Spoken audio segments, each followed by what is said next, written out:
Yeah, I just want to make some comments on the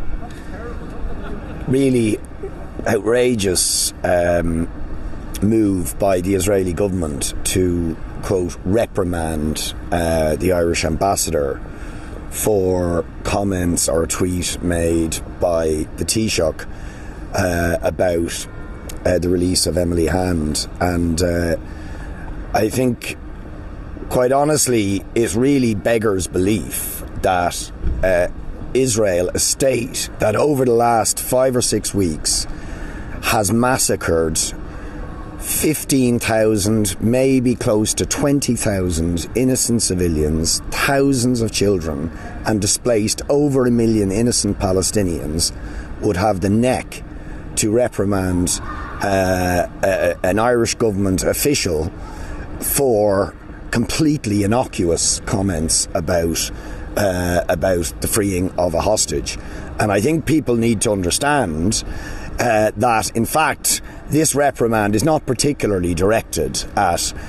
what Leo Varadkar said, but in fact is an exercise in the most cynical deflection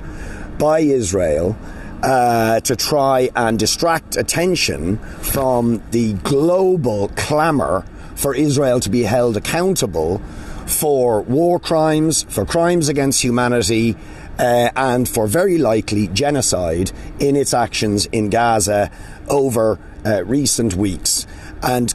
really, it's pathetic that the Irish government have been so meek in their response to this reprimand, rather than calling out Israel for this obvious cynical deflection. They expressed bewilderment. They went out of their way to sort of qualify what they were saying, instead of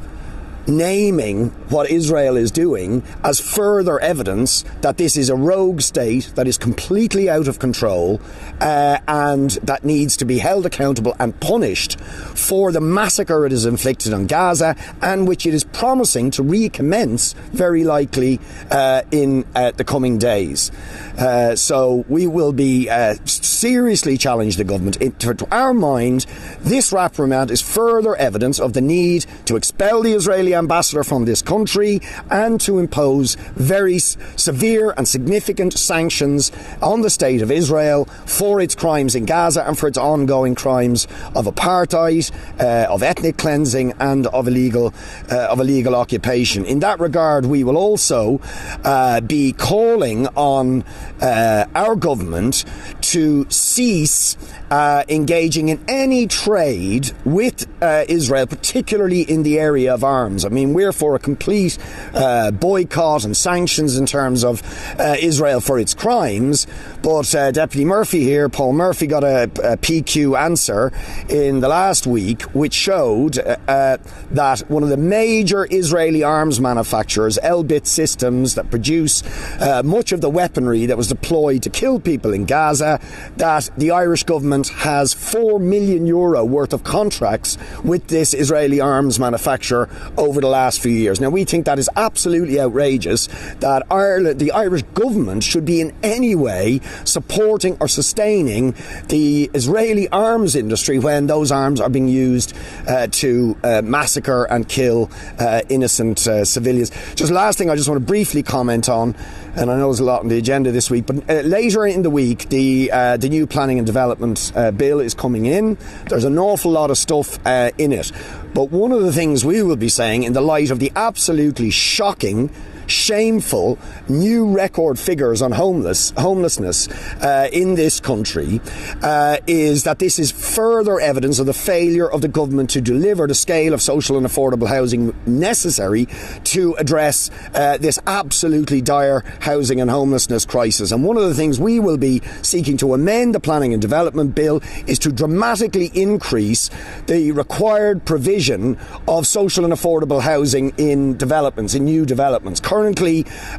only 10% social housing and 10% affordable housing is required in planning permissions for new developments. In other words, 80% of what is being built in this country at the moment is unaffordable. Unaffordable rents, unaffordable house prices, and this is a major contributory factor to the housing and homelessness crisis. So we believe that should be dramatically increased to a level of 50 or 60%, which, by the way,